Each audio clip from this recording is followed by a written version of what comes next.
therapist, and it is my passion to help people understand their diagnosis and their condition so that they can manage their pain on their own. Basically, I like to teach you self management strategies, and I like to make you understand what is your diagnosis and how your symptoms are interacting with each other.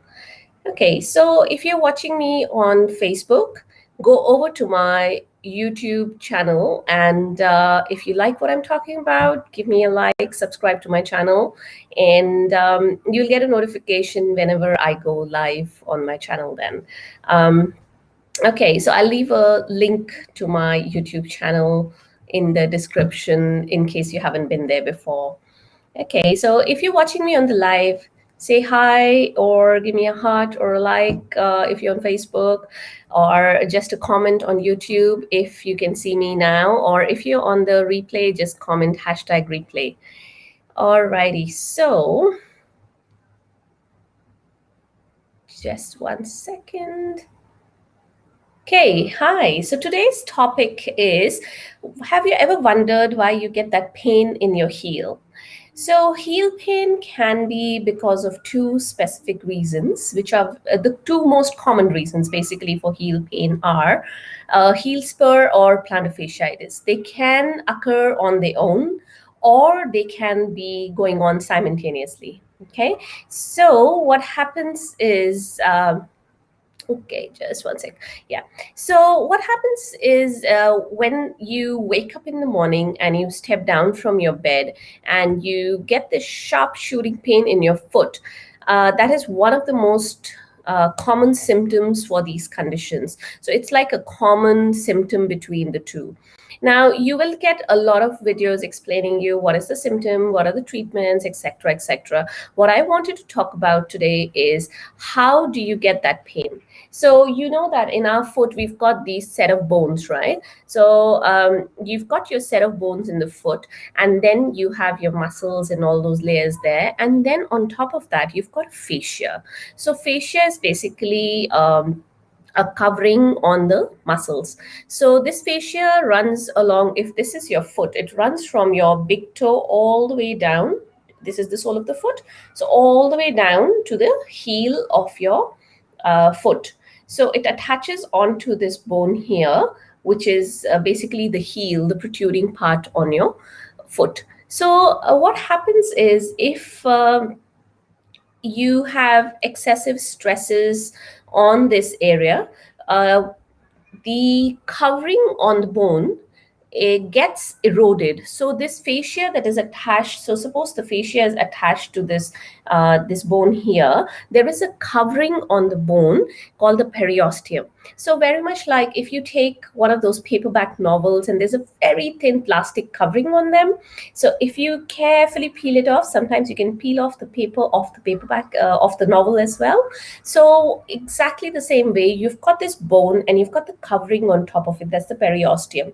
So if this is the periosteum, and this is where the fascia is attaching, this constant tugging and pull on this fascia, or those who are in this profession of standing, say people who do long standing manual work, etc., where there's a lot of impact on the foot, or those who are teachers who are standing for a long time. Yeah, so basically these people are more prone to this condition of heel spurs and plantar fasciitis. So what happens is, when that plantar fascia is constantly tugging on that bone there, the covering of the bone sometimes splits open, so it gets like a tear over there. Now the body does not differentiate between your periosteum and the bone. So what the body does is, it goes, and to repair that area, it will go and deposit a little bit of calcium over there. So that calcium that it deposits is like a thin layer. Sometimes it'll be in well, most of the time it's not in alignment with the rest of the bone. So it's like a thorn that sticks out. Now, when this thorn sticks out, this is your plantar fascia here, and this bone is this thorn-like calcium deposit is sticking out, and it is constantly rubbing into those soft tissues around that area. That is your heel spur. Apart from that, plus minus, you can get plantar fasciitis, which basically is inflammation of that fascia that's running along the sole of your foot. So most of the time when patients come to me, I see that if they've had this either of the condition for a very long time, the other one comes in automatically because they're so closely related, these two structures. One thing leads to the other. It could be a chicken and egg situation. Which one happened first and which one second, you can't really tell unless the patient has got like a very specific history and they tell you what has happened first. So, yeah, I recently wrote a blog, actually two blogs. One was on the symptoms and how do you tell if you've got plantar fasciitis or you've got heel spur and you're trying to figure out what's happening. So there's one blog on that. And the second one I wrote was about a few common tips that you can, or easy and common tips that you can use to get over this plantar fasciitis and heel spur problem. It also depends on how long you've had it. If it's a chronic condition, it takes longer, and you probably need to go to your physiotherapist to get it sorted out.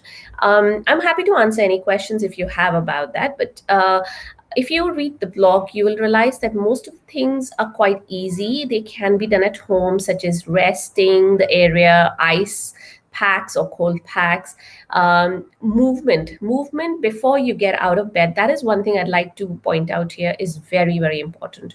So once you are getting out of bed, you want to before you step down from the bed and you put all that weight onto the foot and that heel and the plantar fascia, which is already quite inflamed because of what's happening, you want to do a bit of movement. So move your toes up and down, sideways, and circles, clockwise and anti-clockwise. So you want to do these movements like for about 10 times each or 5 times each, depending on how much time you have.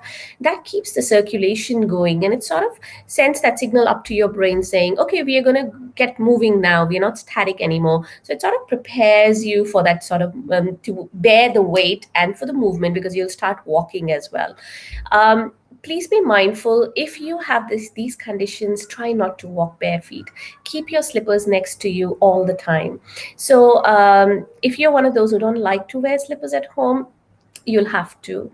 And if even wearing slippers is a problem, you can get like scooped out heels if you go to your orthotist or your podiatrist. They will be able to do this for you. So what they do is, in your usual shoes or sandals that you wear every day, they will scoop out the heel exactly like an ice cream scoop, right? So they'll scoop out the heel and the material of the heel in your shoe, so that when your foot is sitting on top, there is no pressure in the heel area. That is the main problem area, right? And then of course there are stretches that you can do, which I've mentioned on my blog. So go check it out. And yeah, if you like what I'm talking about, you can check out the blog. I'll leave a link there in the description. And also, if we do discuss similar topics in my free Facebook group, I'll leave a link for that as well. And you guys can jump in. You're welcome to come in and request to join the group. Alrighty, I'll see you guys next time. Okay, bye.